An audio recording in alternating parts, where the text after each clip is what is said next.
In addition to the immediate influence of stress, stress has a long-term interference with our vitality and the survival of our biological system. And it influences this effect via something called telomeres. And you say, well, what are telomeres? And I say, understand that a DNA molecule is a double helix, as Watson and Crick revealed. That it will stay functional as long as the molecule stays in its helical configuration. But if you start to unfold the double helix into single strands, this opens the DNA to a breakdown process where you can destroy the gene programs. So you don't want the helix to unfold. I said, well, how do you prevent it from unfolding? Well, to give you an idea, I'll show you a picture of a shoelace. And at the end of the shoelace, there's a special little plastic cap that holds the threads of the shoelace together. It's called an aglet.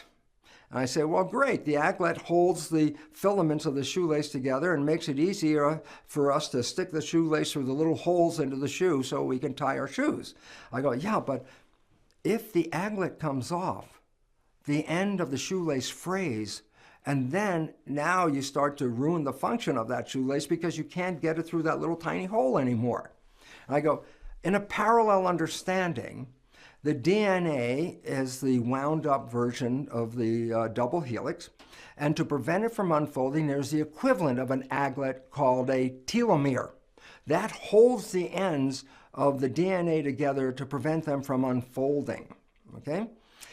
If the telomere is gone or breaks down, then the DNA will start to unfold, and that would have a negative aspect on our health because it can cause many of the diseases that we experience, such as aging, depression, and other physiological things like cancer, etc.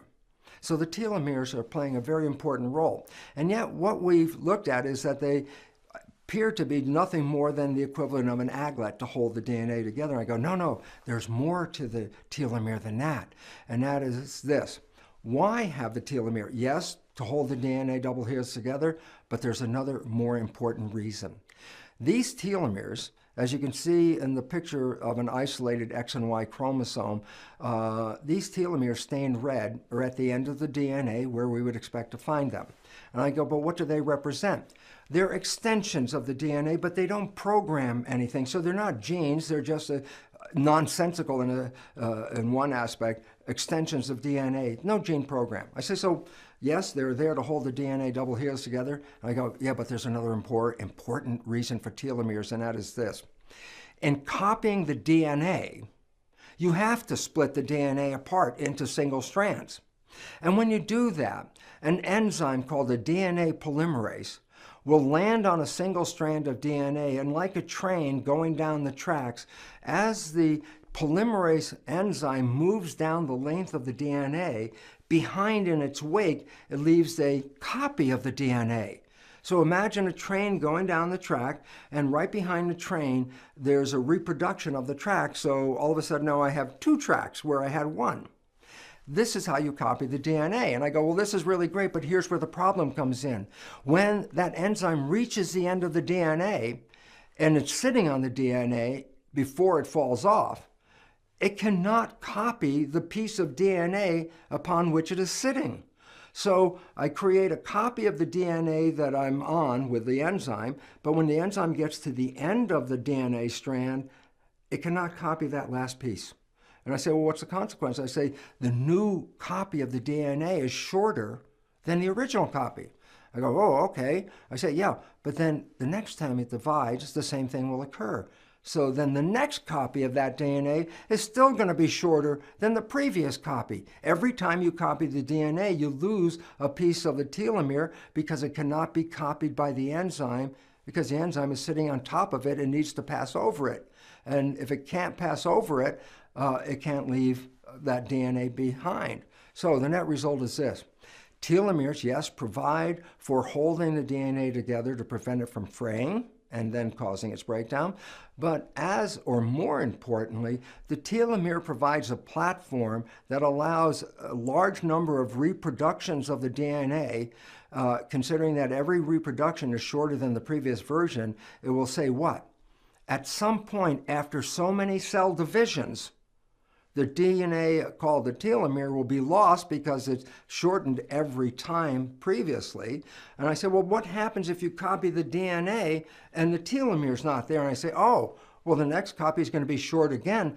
But what's important is what you're shorting is not an extra piece of DNA. You're shorting a piece of a gene program that makes a protein vital to our biology. So when the telomere runs out, the next copying of the DNA will interfere with the genetic code and alter the expression of the organism. It was then understood that telomeres determine longevity. As long as you have telomere, you can reproduce the DNA, but if you divide the cell too frequently, the telomere disappears, and the next version, shorter version, will be shorter because you're cutting off a portion of a gene program. And that interferes with our biology and can cause aging, disease, and depression. So I say, when this was originally understood, a scientist by the name of Leonard Hayflick in the 1960s said, well, if every division makes it shorter, then there's only a finite number of cell divisions a cell can have. When it reaches that number of divisions, after that, disease will result, and then death will occur. So it said, our life, the length of our life, is determined by the length of the telomere. The shorter the telomere, the closer you are to aging yourself out of existence, because when the telomere is gone, that's when the disease enters into the picture.